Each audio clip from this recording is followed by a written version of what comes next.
오병이어의 그 놀라운 기적을 체험한 사람들은 가난한 갈릴리 지방 사람들이었습니다. 그리고 그들은 그 빈곤 문제뿐만 아니라 로마로부터의 지배라는 그런 정치적인 아픔도 똑같이 겪고 있었죠. 그들에게는 늘 그런 바람이 있었어요. 좀 지긋지긋한 가난에서 벗어났으면 좋겠고 이스라엘이 독립했으면 좋겠고 그런 거죠. 근데 그런 상황에서 생각지도 못했던 때 예수님을 만나게 됐습니다. 소문으로만 들었는데 직접 그분께 나아갔더니 정말 병든 자들을 다 고쳐주시는 거예요. 그리고 그 이상은 기대도 안 했는데 어린아이가 가지고 온 그 작은 도시락, 보리떡 5개와 물고기 2마리로 거기는 모든 사람들이 원없이 먹도록 해주셨습니다. 그들 입장에서는 우리의 가난한 문제, 우리의 정치적인 문제를 해결할 수 있는 분인 것 같다라는 희망이 있었어요. 근데 무엇보다도 그들 스스로가 직접 체험을 했습니다. 배가 부르게 먹었단 말이죠. 그러니까 예수님을 따르는 것은 지극히 자연스러운 모습일 수 있어요. 그런데 일단의 무리들이 그 일을 겪고 나서 다음날 가버나움으로 예수님을 찾으러 왔을 때 예수님은 그들에게 뭐라고 말씀하시죠? 썩을 양식을 위하여 일하지 말고 영생하도록 있는 양식을 위하여 일하라고 말씀하십니다. 그들은 그 놀라운 일을 행하신 주님을 본 게 아니라 주님이 행하신 그 일에만 관심을 두었던 거예요. 자신들에게 유익이 될 만한 거, 자신들이 정말 필요한 거 채워줄 수 있는 그 영역만을 보려고 했던 것이죠. 근데 이쯤 되면은 그냥 우리가 한번 상식적으로 한번 받아들여 볼게요. 우리는 이미 이 내용을 알고 접하기 때문에 좀 쉽지는 않습니다만 그냥 처음 듣는 사람들은 과연 어떤 분위기였을까요? 영생하도록 있는 일을 위하여, 영생하도록 있는 양식을 위하여 일을 하라. 이게 도대체 무슨 의미일까요? 처음 듣는 사람 입장에서는 좀 뭔가 어려울 거예요. 우선은 그 상황이면은 상식적으로 이게 정확히 무슨 일입니까? 라고 묻던지, 아니면 일반적인 일을 위해서도 우리가 이렇게 열심히 하루 먹고 하루 사는 것도 힘든데 영생과 관련된 일을 하라고 하면은 이거는 좀 굉장히 힘든 일이 아닐까? 이렇게 받아들여야 됩니다. 근데 그들은 굉장히 그걸 쉽게 받아들여요. 그래서 우리가 진작에 읽은 요한복음 6장 28절 말씀을 보면 그들은 그거에 대해서 전혀 부담 없이 반응을 합니다. 우리가 어떻게 해야만 하나님의 일을 하리까? 그러니까 쉽게 말하면 뭐예요? 그래요? 우리가 영생을 얻을 수만 있다면 그 일 우리가 하겠습니다라고 얘기하는 거예요. 아니, 그 일이 어떤 일인지도 몰라요. 그리고 느낌만으로도 상당히 쉽지 않은 일이라는 거나 알 법도 한데 그들은 아무렇지도 않게 본인들이 할 수 있는 것처럼 반응을 합니다. 그럴 수밖에 없었어요. 그들이 직전에 체험한 거 한 2가지만 그냥 한번 얘기해 보죠. 처음에 사람들이 예수님께 나와왔을 때 그들이 처음에 겪은 것은 뭐였습니까? 병자를 고쳐주신 거예요. 아마 그들 가운데 병이 있는데 치유받은 사람이 있었을지도 몰라요. 일단 그걸 체험했어요. 그것만 해도 보통 일이 아닌데 주님께서는 그 늦은 시간에 먹을 것은 없고 돈도 없는 그 많은 가난한 사람들을 위해서 그들이 원없이 먹을 수 있도록 음식을 제공해 주셨습니다. 자, 이 놀라운 일들, 사람이 할 수 있는 일인가요? 아니에요. 그들이 수고한다고 그들이 머리를 쓴다고 할 수 있는 일이 아닙니다. 상식적으로 불가능한 일이에요. 근데 이 놀라운 일이 그들이 뭔가를 좀 힘을 보태고 그들이 예수님을 위해서 뭔가를 좀 더 했기 때문에 이루어진 일인가요? 아니에요.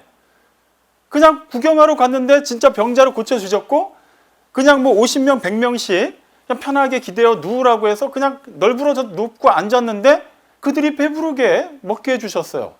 쉽게 말하면 그들이 체험한 그 놀라운 일들은 그들이 한 일이 아니라는 거예요. 당연한 얘기죠.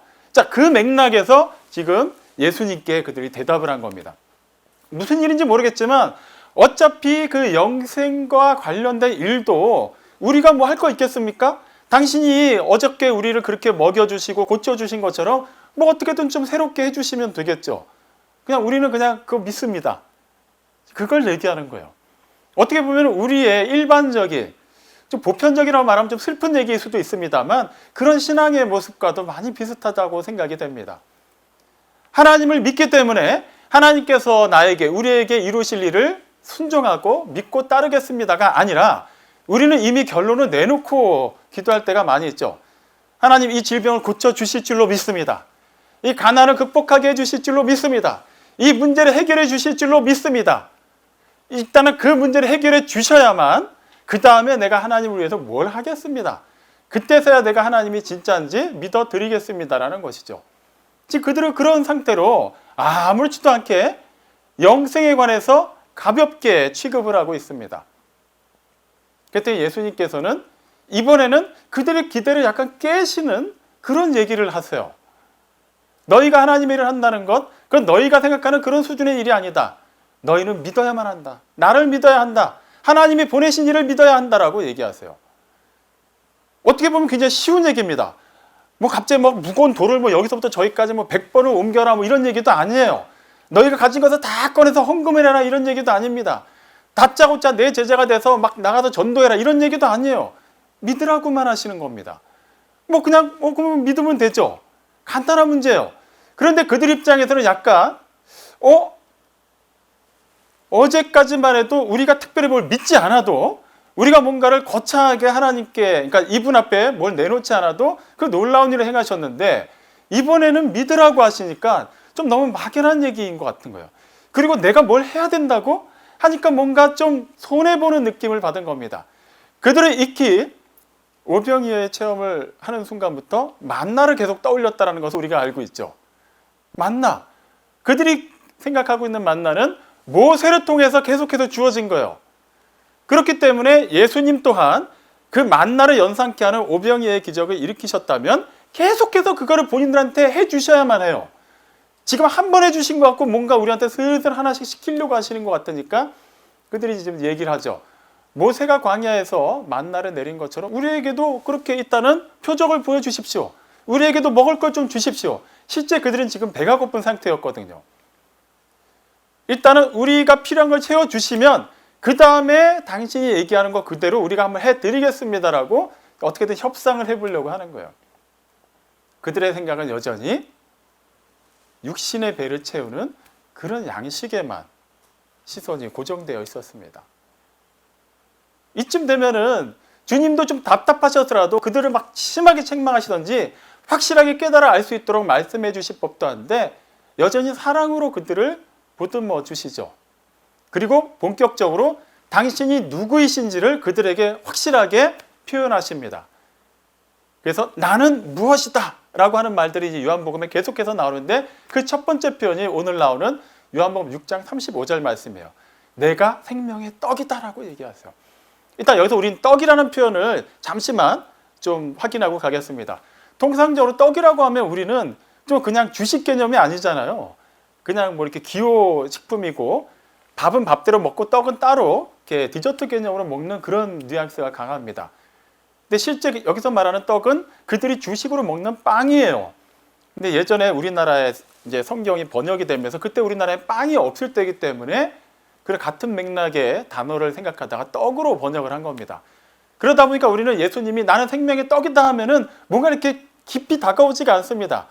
그러니까 지금부터는 떡이라고 표현하더라도 그것을 양식, 밥이라고 생각하시면 돼요. 우리가 살기 위해서 필수적으로 먹어야만 하는 그런 양식이라고 이해를 하시고 지금부터 다시 한번 살펴보겠습니다.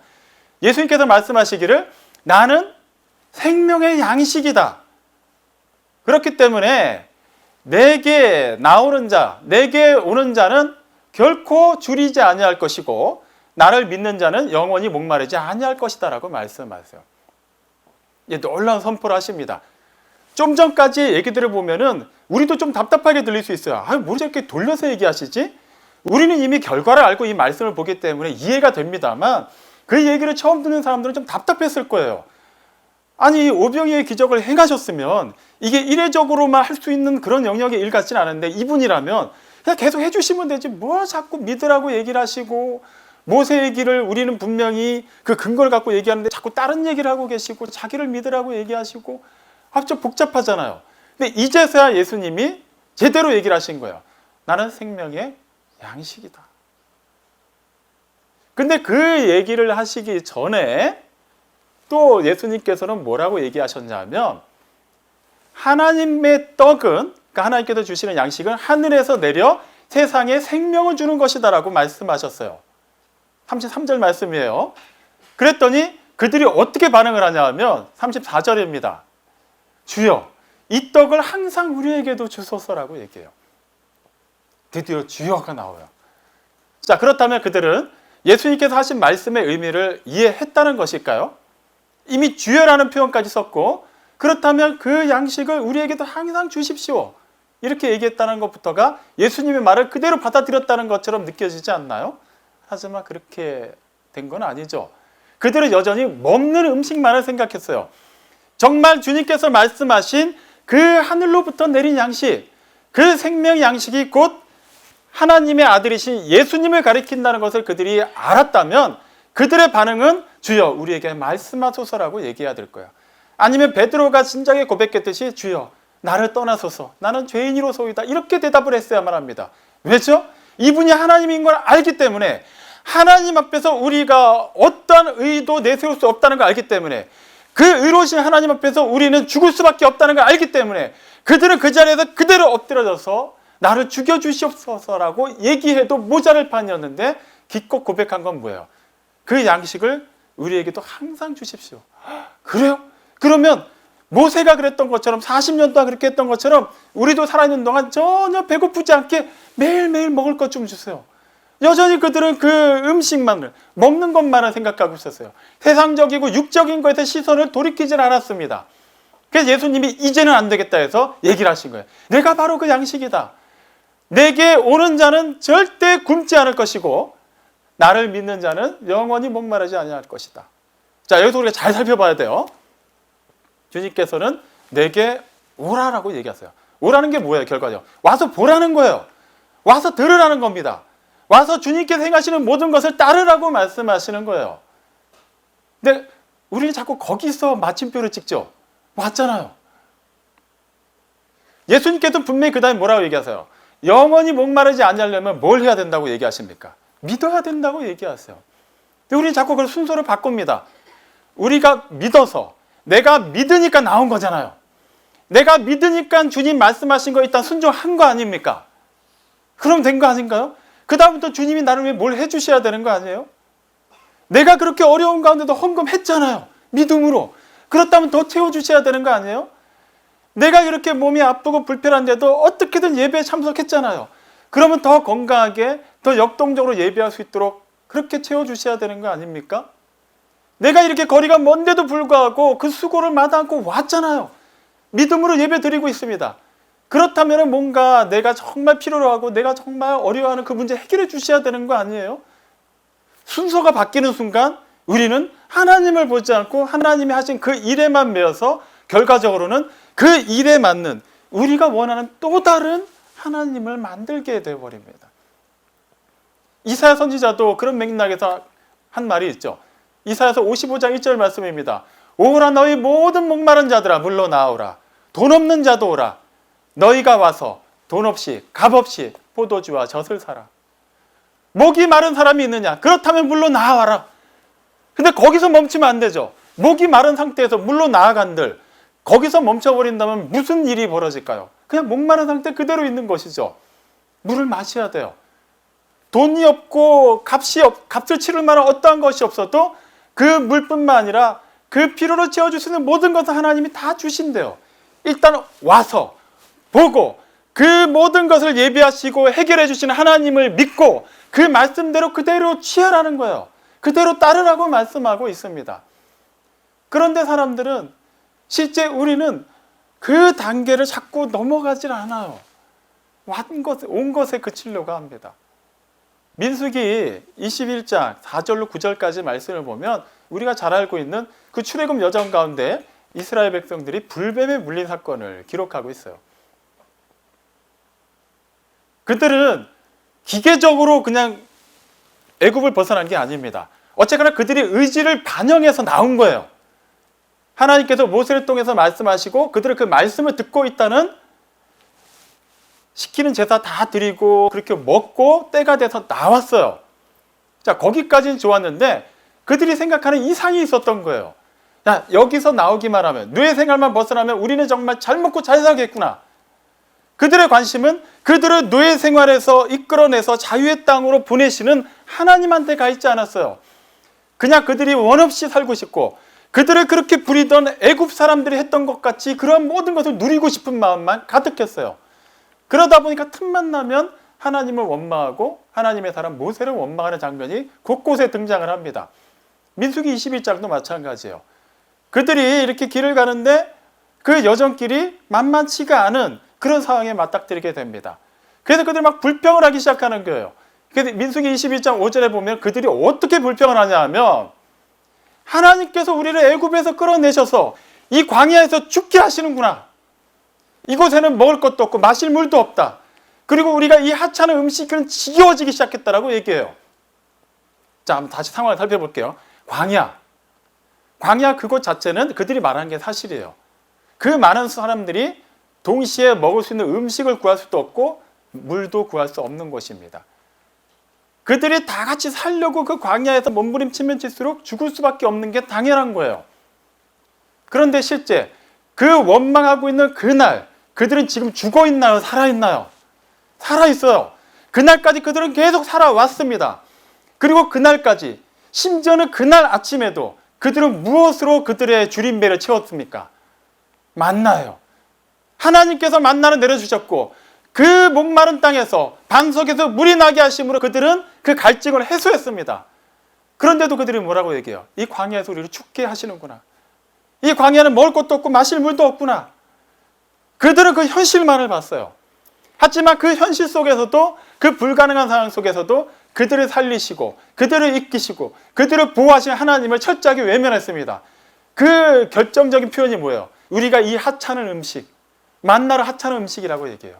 하늘로부터 내려온 하나님의 양식을 그들이 하찮게 여겼습니다. 무슨 뜻이에요? 하나님을 하찮게 여겼다라는 거예요. 하나님을 인정하지 않았다는 겁니다.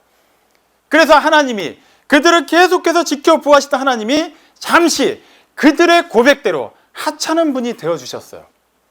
그들과 관계없는 분으로 잠시 거리를 떼어두셨습니다. 그랬더니 불뱀들이 나와서 마구 물기 시작한 거예요. 물리는 사람은 다 죽었습니다. 예외가 없었어요. 그러니까 그제서야 그들이 막 후회를 하면서 탄식을 하면서 모세 앞에 나와서 이렇게 얘기를 하죠. 민수기 22장 7절 말씀을 보면 뭔가 대단한 회개를 하고 하나님을 향한 믿음의 고백을 하는 것처럼 얘기를 해요. 우리가 하나님과 당신 모세를 향하여 원망함으로 범죄했습니다. 그렇기 때문에 하나님께 기도해서 이 불뱀들이 우리에게서 떠나가게 해주십시오. 우리가 하나님께 원망한 거 인정합니다. 그거 범죄한 겁니다. 그러니까 우리 좀 살려주십시오라고 기도 요청을 해요. 자, 불뱀에 물리면 다 죽었습니다. 지금 죽어나가고 있어요, 사람들이. 그렇다면 지금 죽어나가고 있는 사람들 입장에서는 정말 절실한 기도 제목이 뭘까요? 그냥 불뱀이 떠나가는 겁니까? 이미 물렸어요. 불뱀이 있으나 없으나 자기는 죽습니다. 뭐예요? 살려달라는 거예요. 나 좀 살려주십시오. 이 독으로 인해서 내 몸이 점점 마비가 돼가고 지금 막 정신을 잃어가고 있는데 해독시켜 주시고 어떻게든 나를 살려주십시오가 첫 번째 기도 제목이어야 하지 않을까요? 그런데 그들이 요청한 기도 제목은 뭐였어요? 불뱀이 떠나가게 해달라는 거예요. 불뱀이 떠나가면 어떤 사람들에게만 좋을까요? 안 물린 사람들한테만 좋은 거예요. 물린 사람들은 떠나가든 안 떠나가든 똑같이 죽습니다. 지금 모세 앞에 나와서 내가 범죄하였습니다라고 얘기하는 사람들은 아직 안 물린 사람들이에요. 나 한 명이라도 지금 살아보겠다고 죽어가는 자기 가족들, 자기 주변의 사람들은 다 외면하고 있는 사람들입니다. 정말 하나님 앞에 나와서 자기의 범죄한 것을 고백하는 사람이 하나님의 속성을 알고 하나님의 긍휼히 여기심 아는 사람이라면 과연 그런 기도를 할 수 있을까요? 내가 원망하였고 하나님 앞에 범죄하였기 때문에 하나님의 처분을 바라며 내 죄를 자복합니다라고 기도해야 되지 않을까요? 근데 그들은 그렇게 기도하지 않았어요. 살 사람은 살려주시고 죽을 사람은 어쩔 수 없는 거예요. 그들이 애굽을 벗어날 때 무엇을 봤나요? 하나님의 백성들을 하나님께서 이끌어내시려고 하는데 애굽의 왕 바로가 그들을 어떻게든 붙잡아두려고 별의별 방법을 다 썼잖아요. 그래서 하나님께서는 애굽의 9가지 재앙을 내리시고 마지막으로 10번째 애굽에서 난 모든 장자들과 짐승의 모든 처음 난 것들을 다 죽이셨어요. 감히 하나님을 시험하고 감히 하나님을 우습게 본 사람을 향해서 하나님께서 확실하게 하나님이 어떤 분이신지를 보여주셨습니다. 그럼에도 그것을 보았고 실제 그 놀라운 상황 속에서 그 무시무시한 상황 속에서 하나님의 말씀을 그대로 따라서 전혀 장자를 잃지 않고 그것을 벗어난 사람들인데 그들은 정작 하나님을 시험했어요. 고린도전서 10장 9절 말씀을 보면 광야에서 어떤 사람들이 하나님을 시험하다가 불뱀에 의해서 멸망당했다라고 기록하고 있어요. 그들은 하나님을 시험한 거예요. 우리가 믿음으로 나와줬잖아요. 하나님이 나오라고 해서 나왔고 하나님이 여기 가라고 저기 가라고 해서 지금 따라가고 있잖아요. 그렇다면 우리가 이 하찮은 음식 말고 우리가 먹고 싶은 음식도 좀 먹어야 되는 거 아닙니까? 애굽에서 봤던 것처럼 그런 물뿐만 아니라 막 그런 여러 가지 술도 먹고 우리가 원하는 그런 여러 가지 음료도 좀 먹을 수 있게 해줘야 되는 거 아니에요? 우리가 당신이 시키는 대로 해줬잖아요. 하나님을 시험했어요, 그들이. 그랬더니 하나님께서는 대답을 불뱀으로 주신 거예요. 감히 하나님을 시험해서는 안 된다는 거예요. 하나님이 누구인지를 알아야만 한다는 겁니다. 근데 여전히 그들은 하나님을 시험하고 있는 거죠. 아, 모르겠다. 일단 나만 살고 보자. 진심이 아니었던 거예요. 내가 말로 이렇게만 하면 하나님이 어떻게든 불쌍히 여겨주시겠지. 그들은 여전히 하나님 앞에 나아왔지만 오늘 읽은 요한복음의 표현대로 하면은 죽게 나아갔지만 아직 믿고 있지는 않는 겁니다. 그런데도 하나님은 그들을 완전히 심판하지 않았어요. 기회를 주시죠. 그래서 모세로 하여금 노수로 불뱀의 형상을 만들어서 장대에 달아서 그것을 보는 자, 불뱀에 물린 가운데 그것을 보는 자마다 다 살아나게 하셨어요. 왜 굳이 그렇게 하셨을까요? 왜 그렇게 너무 말도 안 되는 방법을 동원하셔야만 했을까요? 그냥 그 즉시 다 낫게 해주시는 게 더 확실하지 않을까요? 아마도 불뱀에 물린 사람들 입장에서는 모세가 저 장대에 매달린 놋뱀을 보라고 얘기했을 때 기가 막혀 한 사람들도 있었을 거예요. 지금 내가 뱀에 물려서 죽어가고 있는데 이 독을 빼내든지 어떤 초자연적인 역사가 일어나야 되는데 저거 본다고 무슨 상관이 있을까? 근데 하나님께서 원하시는 게 뭐예요? 너희들은 나에게 나오는 것까지 했는지 모르겠으나 나를 믿지 않는구나. 나를 믿어야. 그래야만 너희들이 산다. 너희들이 지금까지 이 광야 여정을 살아온 것도 나를 믿고 내 말에 순종했기 때문에 살아온 것이 아니냐. 다시 한번 깨달아 알게 해주시는 거예요. 너희가 약속의 땅에 들어갔을 때도 마찬가지다. 그때부터는 너희 자의적으로 사는 것이 아니라 여전히 나에게 와서 내가 하는 말을 듣고 내가 행한 모든 일들을 보고 나를 믿어야만 너희가 살 수 있다. 내가 택한 자들은 그렇게 살아야만 한다. 지금 그걸 계속해서 알려주시는 거예요. 그래서 주님께서 뭐라고 얘기하신 겁니까? 다시 35절 말씀 보세요. 내가 생명의 양식이다. 내가 생명의 떡이다. 그렇기 때문에 내게 오는 자는 영원히 줄이지 않을 것이다. 나를 믿는 자는 영원히 목마르지 않을 것이다. 굳이 그 앞에 생명의 양식을 표현하셨어요. 생명의 떡. 그 말은 뭐예요? 예수님을 먹으라는 거예요. 그냥 인육을 먹으라는 얘기가 아니죠. 그분이 하신 일을 보고 그분이 말씀하신 것을 듣고 그분이 따르라고 하는 그 길을 따라서 살라고 얘기하시는 겁니다. 이쯤에서 우리 자신을 한번 살펴보죠. 우리는 하나님께 나아왔습니까? 나오긴 했는데 여전히 믿는 영역에 있어서는 주저하고 있지는 않나요? 아니면 솔직히 나오지도 않은 상태에서 스스로 나왔고 믿고 있다고 스스로 체면을 걸고 있지는 않나요? 우리는 자꾸 이것을 어떤 인간적인 행위를 근거로 해서 정의를 내리려고 해요. 일단은 주일날 예배당에 나왔으니까 이것이 우리가 믿음으로 하나님께 나왔다고 자꾸 그렇게 동격으로 만들려고 합니다. 정말 예수님이 그것만을 위해서 얘기하셨을까요? 그렇다면 어떻게 살아도 상관이 없어요. 예수님을 안 믿어도 돼요. 교회만 나오면 돼요. 그냥. 다른 종교를 믿는다 하더라도 주일날 그냥 예배당 한번 와서 헌금 한번 딱 하고 이렇게 일주일 동안 아무렇게나 살아도 그는 다 천국 가는 겁니다. 일단 이거는 영적인 얘기까지 할 필요도 없죠. 말이 안 되는 얘기예요.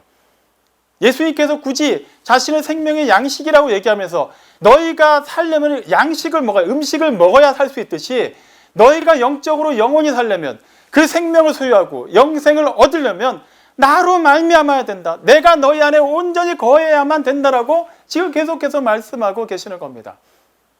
고린도서 13장 5절 말씀에 보면 너희는 믿음 안에 있는가? 너희 자신을 시험하고 너희 자신을 확증하라고 사도가 전하고 있어요. 우리는 그냥 내가 교회에 나왔으니까 모태신앙이니까 신앙생활을 오래 했으니까 기본적으로 세상에서 아주 나쁜 짓은 안 하고 살고 있으니까 나는 믿음 안에 있다라고 너무 쉽게 얘기를 합니다. 근데 사도는 뭐라고 얘기해요? 시험해 보라는 거예요. 그리고 확증을 해야 된답니다. 그래서 시험해 본 결과 아니다 싶으면은 확실하게 돌이켜야만 하는 거예요. 근데 고린도서 13장 5절 말씀은 거기서 끝나지가 않아요. 그 다음에 무슨 말씀이 이어지냐 하면 예수 그리스도께서 너희 안에 계신 줄 알지 못하느냐라고 묻습니다. 무슨 말일까요? 예수 그리스도께서 우리 안에 계신다면 우리를 통해서는 그분이 드러나야만 된다는 거예요. 우리가 향수를 뿌리면 그 눈에 보이지 않은 극소량의 향수를 몸에 뿌린 것만으로도 그 향수가 갖고 있는 향기가 우리 몸에서 납니다. 보이지도 않아요. 색깔도 안 보여요. 그런데도 우리에게서 그 향기가 나요. 근데 하물며 예수님이 우리를 성전 삼아서 우리 안에서 역사하시고 우리를 초월하여서 우리를 통해서 일하고 계시는데 우리에게서 예수님의 그 말씀이, 예수님의 능력이, 예수님의 그 사랑과 예수님의 그 의의가 드러나지 않는다면 우리는 시험해 봐야 돼요. 우리가 과연 온전히 주님께 나아왔는지, 우리가 나아왔음에도 불구하고 믿고는 있는지 우리는 제대로 우리의 모습을 살펴봐야만 합니다. 누가복음 13장 24절에서는 주님께서 다음같이 말씀하세요. 저기 좁은 문이 있다. 이 얘기만 하시지 않았어요. 좁은 문으로 들어가기에 힘써라라고 얘기하세요. 우리는 그 좁은 문이 뭔지 압니다. 그거는 꼭 보편적인 건 아니에요. 각자에게 주어진 좁은 문은 다 다양합니다. 우리는 알아요. 근데 어떤 것이 문제가 되는 것이죠? 여기 좁은 문이 있네요. 그 문을 통과하면 저런 길이 있네요. 아, 저 길을 가야 되는 거 알겠습니다. 그런데요, 지금은 좀 바빠서, 지금은 내가 조금 마음이 아직 준비가 안 돼서, 굳이 지금 안 해도 될 것 같아서 우린 자꾸 그 시간을 늦춥니다. 그리고 우리가 알고 있는 것으로 만족해요. 내 좁은 문이 뭔지는 알고는 있습니다. 그거면 된 거예요. 주님께 나아갔지만 믿으려고 하지는 않는 겁니다. 근데 누가복음 13장 24절 말씀은 이어지는 25절 말씀을 병행해서 봐야만 문맥이 이해가 돼요. 25절에서 뭐라고 말씀하고 있냐면 주인이 일어나서 그 문을 한번 닫고 난 뒤에는 그 후에 들어가고자 여러 사람들이 노력하고 애쓸지라도 들어가지 못한다라고 기록되어 있어요. 문이 열려 있을 땐 어떻게든 우리가 힘써서 들어가야 되지만 문이 닫히고 나면 아무리 힘써도 들어가지 못한다라는 거예요. 하나님께서 기회를 주셨을 때 그때가 우리가 진실로 하나님을 찾아야 되고 하나님께 나아가야 되고 하나님을 보아야만 하고 하나님을 믿어야만 할 때라는 겁니다. 그 문이 닫힐 때는 도적과 같이 임할 거예요. 언제인지 우리는 아무도 몰라요. 우리는 자꾸 100세 시대라는 것을 얘기하면서 그 100세를 기준으로 지금 내 나이를 빼고 그 기간만큼 더 살 수 있다고 자꾸 착각을 해요. 아무도 몰라요. 물론 그 100세보다 더 많이 사는 사람도 있을 수는 있습니다. 지금은 그게 중요한 게 아니죠. 이 땅에 보내신 것도, 이 땅에서 우리를 다시 부르시는 것도 하나님이 결정하십니다. 우리가 결정하는 게 아니에요. 그렇기 때문에 아직도 우리가 호흡을 할 수 있고 우리가 의지를 반영해서 하나님의 말씀에 반응할 수 있는 이때 우리는 결단을 내려야 돼요. 우리가 정말 믿음 안에 있는지 시험해 봐야만 하고 확증을 한 가운데서 그 믿음의 결단을 가지고 살아내야만 합니다. 예수님께서는 지금 그분 앞에 나온 사람들에게 계속해서 생명의 양식을 말씀하시고 그분이 누구이신지에 대해서 말씀하고 계세요. 그리고 오늘 읽은 본문 6장 40절에서는 그걸 종합해서 다시 말씀하십니다. 내 아버지의 뜻은 아들을 보고 믿는 자마다 영생을 얻는 이것이다. 아들을 보고 믿으라고 말씀하세요. 아들을 보고 믿으라고 말씀하세요. 이 말씀은 이미 35절에서 하신 말씀과 또 같은 맥락의 말씀이죠. 내게 나아오는 자, 나를 믿는 자, 그 자가 영원히 살 것이다. 또 37절에서도 뭐라고 말씀하시죠? 아버지께서 내게 주신 자는 다 내게 올 것이다. 그리고 내게 온 자는 내가 결코 내쫓지 아니할 것이다 라고 말씀하십니다. 근데 여기서 우리가 또 조심해서 봐야 되는 것은 주님께서는 내게 오는 자는 내가 내쫓지 않겠다라고 얘기하셨다라는 거예요. 주님께 나아가세요. 그리고 나아가서 멈추지 마시고 주님께서 주신 그 말씀을 그대로 보고 그대로 듣고 그대로 따르시기 바랍니다. 그렇게 믿음으로 사시기를 바랍니다. 그럼 우리 이렇게 생각할 수도 있죠. 예전에 제가 믿음이 좋았습니다. 한때는 정말 뜨겁게 신앙생활을 했습니다. 뭐 살다 보면 좀 이렇게 굴곡이 있을 수도 있지 않나요? 다 그렇잖아요. 우리는 자꾸 신앙생활을, 신앙인으로서 그리스도인의 삶을 다른 사람과 비교하려고 해요. 절대 그렇게 하면 안 됩니다. 우리가 정말 바라봐야 되는, 우리가 지향해야 되는, 우리가 본을 삼아야 되는 것은 오직 우리 주 예수 그리스도 한 분이시지, 예수를 믿는 다른 사람들이 되어서는 안 돼요. 다른 사람들과 더불어서 예수를 바라봐야 되고 예수께로 나아가야 되는 것이지, 내가 생각하는 롤모델이 우리의 전부가 되어서는 안 됩니다. 예수께서 지금 뭐라고 얘기하세요? 내게 나오는 자는 내가 내쫓지 않겠다. 시제가 뭡니까? 과거형이에요? 현재형이에요? 현재형이에요. 예전에 나아왔던 자가 아닙니다. 지금 나아오고 있냐라는 거예요. 예전에 나아왔으니까 지금 이렇게라도 있는 거 아니에요? 지금 교회 출석하는 거 얘기하는 게 아닙니다. 우리가 정말 뜨거운 때가 있었다면 왜 그 뜨거움이 지속이 되지 않는 거죠? 뭐 사람이 다 그렇잖아요. 그거 핑계입니다. 그거는 마귀가 어떻게든 우리를 미혹하고 있는 거예요. 야, 별수인자? 성경에도 인물들 보면은 뭐 이렇게 잘 나가는 것 같다 떨어지고 하는데 너라고 별수 있냐? 아니에요. 그들도 똑같은 사람이기 때문에 그럴 수는 있었습니다. 우리도 사람이어서 그럴 수는 있어요. 그럴 수 있다고 해서 그래야만 하는 것은 아니라는 거예요. 그렇기 때문에 믿음의 주요, 온전케 하시는 이는 예수님을 바라봐야만 하는 거예요. 우리는 여전히 현재형으로 주님께 나왔습니까? 현재 우리는 주님을 믿고 있습니까? 예수님께서 그렇게 말씀을 전하시고 복음을 선포하셨지만 그 당시 예수님 공생의 기간 동안에 예수님께 나왔던 많은 사람들 어떻게 했나요? 그분을 떠나갔어요. 그들 입장에서 분명히 예수님께 나왔어요. 실제 예수님 말씀 들었어요. 예수님을 보았어요. 하지만 결론적으로 그들은 예수님을 떠났습니다. 계속해서 예수님 곁에 있지를 않았어요. 비록 제자들은 예수님이 잡혀가실 때 뿔뿔이 흩어졌지만 다시 예수님께로 돌아왔습니다. 기회가 주어졌을 때 우리도 예수님께 나아가야만 해요. 그리고 주님께서 주신 그 말씀을 믿어야만 합니다. 그 믿음을 가려서 섭취하려고 하지 마세요. 자꾸 조건을 달지 마세요. 주님이 기도하라고 하셨잖아요. 그럼 기도하세요. 삶 속에서 주님의 임재를 느끼는 것, 그것이 기도 아닙니까? 그런 마귀가 속삭이는 말에 속지 마세요. 실제 기도하시기 바랍니다. 복음을 전하라고 하셨잖아요. 해보세요. 하면 좋은 일이 벌어질 겁니다. 그래도 양심상 해야 되지 않을까? 아니요. 주님이 하라고 하셨잖아요. 우리가 정말 주님을 믿는다면 주님께 나온 것에 만족하지만 그대로 한번 해보시라고요. 사랑하라고 하셨잖아요. 계산하지 말고 사랑하세요. 주님이 몸소 그걸 다 보여주셨습니다. 그러면서 나를 따르려는 자는 자기 자신을 부인하고 네가 생각하는 것, 네가 추구하는 것 다 내려놓고 내가 그랬듯이 하늘 영광을 다 부인하고 내려와서 이 낮고 낮은 곳에서 내가 이렇게까지 겸손한 모습을 보여주었듯이 너희도 각자에게 주어진 십자가를 지고 따르라라고 말씀하십니다. 여러분에게 놓여진 십자가는 무엇입니까? 외면하지 마십시오. 그거를 다시 지고 따르십시오. 우리가 무엇으로 하나님의 일을 하겠습니까? 주님께서 말씀하시는 것은 당신을 믿으라고 얘기하십니다. 그분만이 이 세상에서 이 죽어가는 어둠 속에서 우리를 건져내셔서 영원한 생명을 주신 우리의 구세주임을 믿으라고 말씀하세요. 그리고 그분으로만 우리의 주인 삼고 그분이 말씀하시는 그 삶을 조차 살라고 말씀하십니다. 그 믿음, 그 생명을 소유한 자의 그 삶이 곧 하나님이 원하시는 하나님의 일입니다. 그렇게 주님을 기쁘시게 하는 믿음으로 우리 각자에게 주어진 그 생명의 삶을 살아내시고 그것을 드러내시고 아름답게 증거하는 모든 하나님의 사람들이 되시기를 주님의 이름으로 축원합니다. 아멘.